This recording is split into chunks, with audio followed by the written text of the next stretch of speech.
누가복음 15장 11절부터 24절까지 좀 길지만 한 내용의 이야기이기 때문에 한번 한 절씩 교독해 보도록 하겠습니다. 누가복음 15장 11절부터 24절까지 한 절씩 교독합니다.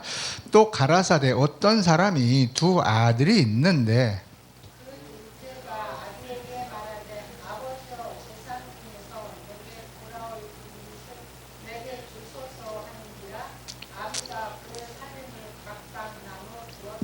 그 후 며칠이 못 되어 둘째 아들이 재물을 다 모아가지고 먼 나라에 가 거기서 허랑방탕하여 그 재산을 허비하더니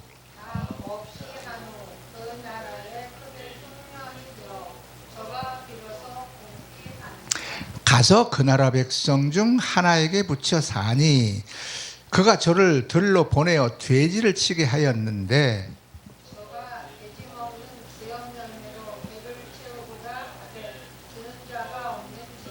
이에 스스로 돌이켜 가로되 내 아버지에게는 양식이 풍족한 품꾼이 얼마나 많은고 나는 여기서 주려 죽는구나. 내가 일어나 아버지께 가서 이르기를 아버지여 내가 하늘과 아버지께 죄를 얻었사오니 지금부터는 아버지의 아들이라 일컬음을 감당치 못하겠나이다. 나를 품꾼의 하나로 보소서 하리라 하고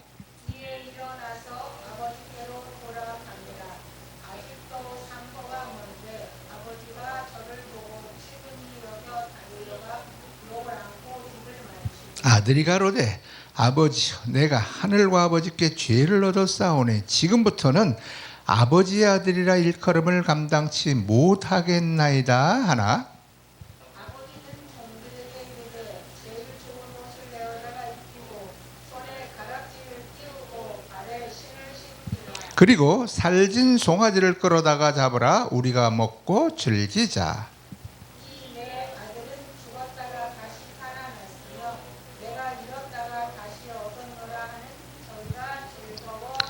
아멘.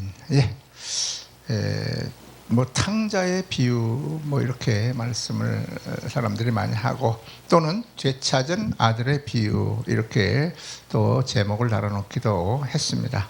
자, 오늘은 특별히 이제 쥐염 열매 여기 보니까 둘째 아들이 나가서 먹으려고 했는데도 먹을 만한 쥐염 열매도 없었다 이런 내용이 나오는데 쥐염 열매와 탕자에 대한 말씀을 좀 드려보도록 하겠습니다. 오늘은 누가복음 15장에 기록된 그 탕자의 비유 가운데 특별히 쥐염 열매에 대한 이야기를 좀 해보도록 하겠습니다. 우리는 흔히 이 비유를 통해서 집 나간 두 번째 아들이 회개하고 돌아온 그러한 사건만을 생각하기가 쉽습니다. 그러나 이 말씀 속에는 여러 가지 엄청난 영적인 교훈이 여러 가지가 담겨 있는데요. 아무리 큰 죄를 범했다 할지라도 자신의 죄를 이렇게 깨닫고 아버지께로 돌아오기만 하면 하나님 아버지께서는 우리가 어떠한 죄를 지었다 할지라도 절대로 추궁하거나 묻지 아니하시고 용서하실 뿐만 아니라 다시 원래의 이제 신분으로 회복시켜 주시겠다 하는 것을 우리가 알 수가 있습니다. 또한 이 비유는 둘째 아들에 관한 내용뿐만 아니라 첫째 아들에 관한 내용도 자세하게 설명을 해놓고 있습니다. 자, 큰 아들은 아버지 앞에 이렇게 불평합니다.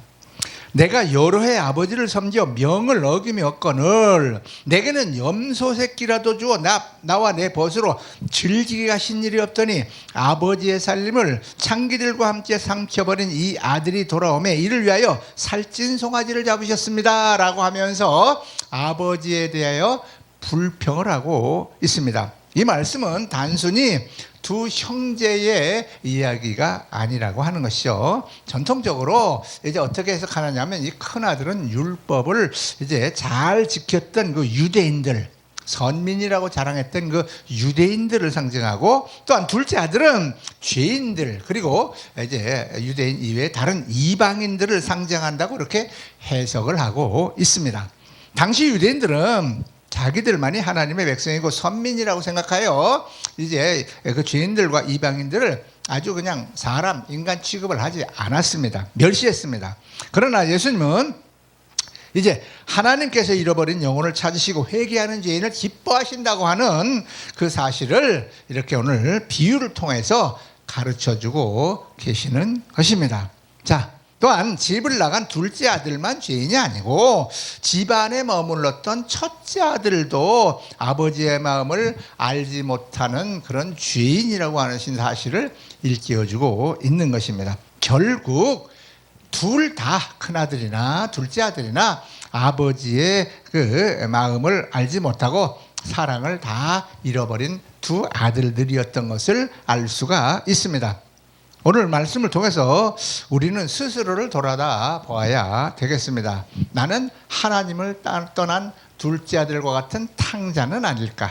또 아니면 내가 하나님만 믿는다고 하면서 교회 안에 있으면서도 하나님의 자녀로 가면서도 자기 의에 빠진 큰아들과 같은 그런 모습은 아닌지 한번 생각해 보아야 하겠습니다. 자, 그러면 쥐염 열매가 과연 무엇이냐? 쥐염 열매에 대해서 좀 알아보도록 하죠. 쥐염 열매는 이제 그 염소뿔나무라고 그러는데요. 염소뿔나무. 근데 이 나무가요, 열매를 맺는 데는 20년 이상 커야 열매를 맺는다고 해요.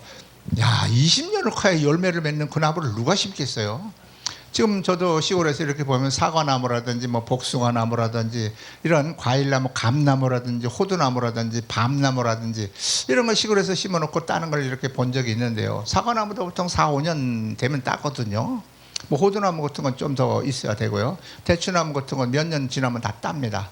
웬만한 과일나무, 뭐 감나무 같은 것도 5, 6년 지나면 다 감 따요.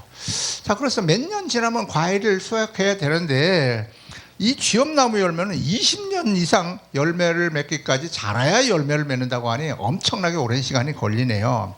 자, 그런데 한번 커서 이제 열매를 따기 시작하면 또 엄청난 양의 그 쥐염 열매를 또 수확할 수가 있다고 그렇게 얘기합니다. 자, 그래서 이 열매가 좀 길쭉한 모양으로 생겼고 달콤한 맛이 난다고 해요. 전 먹어본 적은 없어요. 그래서 지금도 저쪽 중동 쪽 이런 데서는 이제 그 나무가 있는데 가축 사료로 사용하기도 하고 뭐 가끔 사람이 먹기도 한다고 합니다. 자, 그래서 쥐염 열매는 그렇게 생겼고 주로 가축의 먹이로 쓰였다는 것을 이 당시 예수님께서도 이 비유를 말씀하신 것을 보면 알 수가 있어요. 보면 16절에 보니까 그가 돼지 먹는 쥐염 열매로 배를 채우고자 하되 주는 자가 없었다. 쥐염 열매, 돼지가 먹는 사료인 그 쥐염 열매를 좀 얼마나 배가 고프면 그걸 먹으려고 했겠어요. 그런데도 그것조차도 주는 사람이 없었다라고 해서 쥐염 열매조차도 못 먹고 쫄쫄 굶고 굶어 죽을 위기에 처했다는 것을 알 수가 있습니다. 유대인들에게요, 돼지는요 부정한 짐승이어서요 돼지고기를 전혀 안 먹어요. 우리나라 여기 오는 그 중동 사람들 오면요 돼지고기 안 먹습니다. 옛날에 한 20년 됐는데요. 그때도 파키스탄에서 왔던 어떤 선교사님 한 분이 있었어요. 그분이 이제 우리 교회에 자주 이렇게 와서 이렇게 식사 대접도 하고 했는데 한 번은 이제 돼지고기를 이렇게 같이 먹는데 돼지고기라는 말을 안 했어요. 이게 무슨 고기냐고 그래서 개고기라고 그랬어요. 개고기라고 속이고 한번 같이 먹은 적이 있는데 먹어보더니 엄청 맛있대요. 나중에 다 먹고 나서 이게 돼지고기였다고 얘기를 했더니 기절하는 거예요. 기절. 캑캑거리고 막 난리가 난 적이 있어요. 그래서 어떻게 웃었는지 몰라요. 지금 우리 여기도 파키스탄에서 오시는 뭐 성도들도 있고 목사님들도 가끔 오시잖아요. 저분들 돼지고기 지금도 안 먹어요. 지금도 가서 고기 먹으러 가면 돼지고기를 안 먹어요. 뭐 먹느냐? 설렁탕. 소고기는 먹어요. 소고기. 설렁탕은 먹는데 돼지갈비, 뭐 삼겹살, 뭐 이런 거, 돼지국밥 이런 돼지고기가 들어간 음식은 지금도 안 먹어요. 이 사람들. 파키스탄에 온 사람들이요. 그만치 그 나라의 식문화가 그렇다 그 말이에요. 레위기 11장 7절 8절에 보면 돼지는 굽이 갈라져 쪽발이로 돼 새김질을 못하므로 너희에게 부정하니 너희는 그 고기를 먹지 말고 그 죽음도 만지지 말라. 이는 너희에게 부정하다. 먹지도 말고 돼지가 죽었으면 만지지도 말라라고 성경에 기록되어 있기 때문에 그 당시 이제 유대 사람들에게는 돼지고기는 부정한 것이고 이방인들이 키우고 먹는 것이다. 그런 의미가 되겠습니다. 부잣집 아들이었던 이 탕자 둘째 아들이 돼지를 치는 일까지 하게 되었다는 것은 그가 이방에 나가서 얼마나 비참하게 이제 이렇게 비참한 처지에 속했나 하는 것을 알 수가 있죠. 더 나아가서 그 돼지가 먹는 쥐염 열매라도 좀 먹고 싶어 했다는 것은 그가 정말로 인생의 밑바닥까지 내려갔다. 주머니에 정말 땡전 한 푼 없는 그러한 상태가 되었다는 것을 알 수가 있죠. 경제적으로 아주 쫄딱 망해가지고 정말 요즘으로 얘기하자면 라면 한 그릇 사 먹을 돈도 없어질 정도로 굶을 지경에 처했다는 것을 이렇게 이야기해주고 있습니다. 아버지 집에서는 풍족하게 부족함이 없이 살았던 그가 이제는 짐승이 먹는 쥐염 열매조차도 제대로 먹지 못하는 이러한 비참한 처지가 되었다 하는 거예요. 자, 이 세상을 따라간 결과가 이렇게 되었다는 것을 알 수가 있죠. 자유를 얻고 즐겁고 행복할 줄 알았는데 결국 쫄딱 망하고 비참하게 되었다는 것을 알 수가 있죠. 그래서 풍요로운 삶을 살아갈 것이라고 생각했지만 오히려 궁핍한 가운데 처했음을 알 수가 있습니다. 언제나 세상은 사람을 속입니다. 잘 될 것이라고 생각합니다. 성공할 것이라고 해요. 처음에는 그러나 즐겁다, 행복하다, 복되다라고 하지만 결국은 그 끝은 그 영혼을 망하게 만들어버리는 것이 바로 죄의 속성이라고 하는 것입니다. 여기에 속아서는 안 되겠습니다. 자, 그 다음에 쥐염 열매는요, 가난한 사람들이 먹는 비상식량이기도 했다고 하네요. 자, 쥐염 열매는 주로 가축을 먹이는 사료로 쓰였지만 매우 가난했던 사람들에게는 식량으로도 사용했고 전쟁 중에는 특히 군인들이 비상식량으로 이렇게 먹기도 했다 합니다. 그러나 아무리 그렇다고 하더라도 아버지 집에 있던 그 풍성한 양식과는 비교할 수가 없죠. 절대로. 마찬가지로 이 세상의 즐거움, 이 세상의 어떤 그러한 쾌락 이런 것들은 잠시 사람들을 만족시키고 있지만 그러나 결코 그 사람의 영혼을 만족시킬 수는 없다고 하는 것입니다. 자, 창세기 1장 29절에 보면요, 하나님께서 이제 아담과 하와에게 말을 합니다. 하나님이 이르시되 내가 온 지면에 씨 맺는 모든 채소와 씨 가진 모든 열매 맺는 모든 나무를 너희에게 주노니 너희의 먹을거리가 되리라 라고 하면서 사람이 먹을 수 있는 것에 대해서 말씀하셨어요. 씨 맺는 채소, 씨 가진 열매 모든 나무를 너희에게 준다라고 하면서 과일, 채소를 먹을 수 있도록 이렇게 허락을 하셨습니다. 그러다가 창세기 9장 3절에 와서는 모든 산 동물은 너희의 먹을 것이 될지라 채소같이 내가 이것을 다 너희에게 주노라 이렇게 말씀하셔요. 그래서 이제는 살아있는 동물도 이제 육식을 할 수 있도록 허락을 하셨습니다. 하나님은 사람을 위해서 참된 먹고 살 수 있는 육신의 양식을 준비하셨어요. 그렇지만 오늘날 많은 사람들은 하나님의 말씀 대신 이렇게 쥐염 열매를 맺고 살아가요. 영혼의 양식도 주셨고 육신의 양식도 다 주셨는데 영혼의 양식을 먹지는 않고 육신의 양식만을 이제 쫓아 살아간다, 그런 의미가 되겠습니다. 그래서 세상의 성공이나 쾌락, 물질, 명예 이런 거 다 쫓아가지만 영혼은 점점 메말라가고 있다고 하는 안타까운 사실이죠. 여러분들은 무엇을 먹고 살고 계신가요? 생명의 말씀을 먹고 살고 계십니까? 아니면 이 세상의 쥐염 열매 같은 것을 먹고 살고 계신가요? 자, 여기서 탕자가 깨달은 것이 있습니다. 아버지의 분깃, 아버지께서 주신 그 재산을 물려받은 재산을 몽땅 정리해서 외국에 가서 전부 다 행복하게 살 줄 알았지만 다 털어먹고 이제 나중엔 먹을 것도 없어서 배가 고파서 굶어 죽게 된 그러한 처참한 처지에 이르렀을 때에야 탕자가 깨달은 것이 있습니다. 자, 탕자는 쥐염 열매마저도 먹을 수 없는 비참한 처지가 돼서 깨달은 것이 있죠. 누가복음 15장 17절에 그렇게 나와요. 이에 스스로 돌이켜 가로되 내 아버지에게는 양식이 풍족한 품꾼이 얼마나 많은고 나는 여기서 굶어 죽는구나 라고 이렇게 기록하고 있습니다. 그러면서 이제 그 다음에 18절에 그렇게 나오죠. 내가 일어나 아버지께 가서 이르기를 아버지여 내가 하늘과 아버지께 죄를 얻었습니다 라고 이렇게 하겠다라고 작정을 합니다. 인생의 전환점은요, 깨닫는 것에서부터 시작을 한다는 것이죠.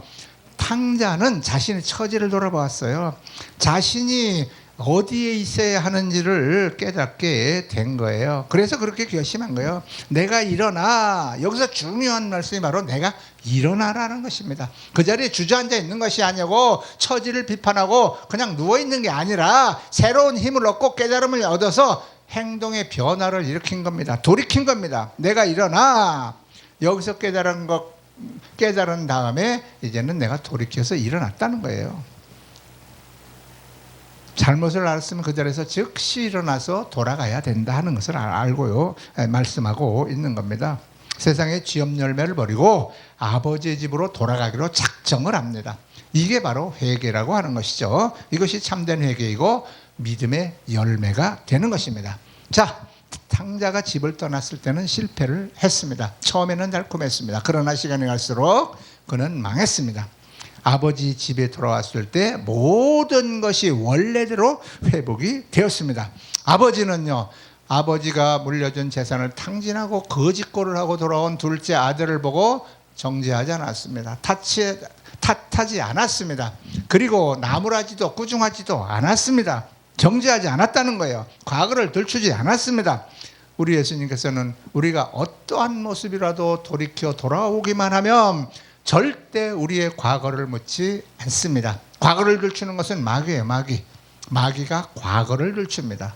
그러나 예수님 앞에 돌아온 우리는 어떠한 과거의 추한 모습, 더러운 모습이라 하더라도 절대로 묻지 않습니다. 추궁하지 않습니다. 오히려 달려가서 안아주셨습니다.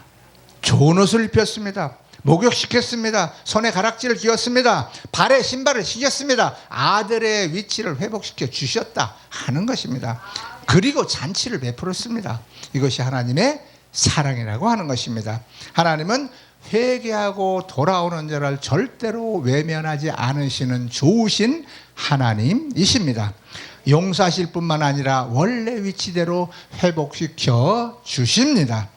이사야서 55장 7절에는 악인은 그의 길을, 불의하는 자는 그의 생각을 버리고 여호와께 돌아오라. 그리하면 그가 긍휼히 여기시리라. 우리 하나님께로 돌아오라. 그가 너그럽게 용서하시리라. 하나님께 돌아오시기만 하면 모든 것을 다 용서받습니다. 호세아 6장 1절과 2절에도 오라 우리가 여호와께로 돌아가자. 여호와께서 우리를 찢으셨으나 도로 낫게 하실 것이요 우리를 씌셨으나 싸매어 주실 것임이라. 여호와께서 이틀 후에 우리를 살리시며 셋째 날에 우리를 일으키시니 우리가 그의 앞에서 살리라. 오늘 우리 가정에도 회복이 필요합니다. 우리 개인에게 회복이 필요합니다. 우리 민족에도 회개의 역사가 필요하고 회복이 필요합니다. 회복의 시작은 다른 곳에 있지 않습니다. 내가 있던 곳에서 돌이켜 돌아오는 것입니다. 하나님께로 돌아가는 것입니다. 그것이 바로 회복의 시작이 될 것입니다. 말씀을 정리하겠습니다. 탕자는 쥐업 열매를 먹고 이제 그것을 먹기 위해서 이제 노력했지만 그것조차도 주는 자가 없었다고 성경이 기록합니다. 배가 고파 죽게 생겼습니다.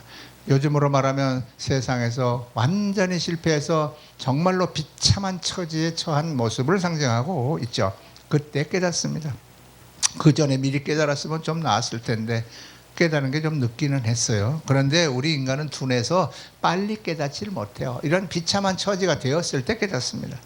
내가 있어야 할 곳은 여기가 아니다. 어디? 아버지 집이다. 그렇게 생각하고 돌아간 거예요. 그는 일어났습니다. 그리고 돌아갔습니다. 그 결과 모든 것이 회복이 되었다고 하는 겁니다. 오늘 우리도 마찬가지죠. 혹시 하나님의 말씀보다 세상의 쥐업 열매를 먹고 사는 모습은 아닌지요? 혹시 하나님을 떠난 채 자신의 생각과 욕심대로 살아가고 있지는 않습니까? 그렇다면 오늘 탕자처럼 둘째 아들처럼 결단하시고 돌이켜 일어나 돌아가시기 바랍니다. 내가 아버지께로 돌아가리라 결단하시기 바랍니다. 하나님께 돌아오기만 하면 하나님은 우리를 용서하시고 품어주시며 잃어버렸던 은혜를 회복시켜 주실 것입니다. 하나님의 풍성한 사랑 안으로 돌아와 생명의 양식을 먹으며 살아가는 복된 여러분들이 다 되시기를 우리 주 예수 그리스도의 이름으로 축원합니다. 기도하겠습니다. 하나님 감사합니다. 우리는 하나님의 자녀로서 복된 삶을 살고 하나님 안에서 행복한 삶을 살아가고 있음에도 불구하고 그 끝인 하나님의 사랑을 망각하고 우리는 무지하고 무식하고 정말로 어리석어서 세상의 쥐염 열매를 먹으려고 하는 이러한 어리석은 인생들임을 오늘 말씀을 통하여 깨달았습니다. 하나님, 우리들의 연약한 모습을 불쌍히 여기시고 우리가 돌이켜 일어나 하나님 앞으로 다시 돌아가기를 소망합니다. 우리가 아버지 앞에 나아갈 때 아버지께서 우리의 과거를 묻지 아니하시고 우리의 허물과 죄를 따지지 아니하시고 다 묻지도 아니하시고 야단치지도 아니하시고 정죄하지도 아니하시며 받아주시는 좋으신 아버지심을 믿습니다. 다시 한번 아버지 앞으로 돌아가기로 작정하오니 우리를 아버지의 그 큰 사랑의 품으로 받아주시옵소서. 감사드립니다. 그리하여 우리를 회복시켜 주시고 다시금 주 안에서 행복한 나날, 복된 나날을 누려갈 수 있는 은혜를 허락하여 주옵소서. 감사드리며 주 예수 그리스도의 이름으로 기도드립니다. 아멘.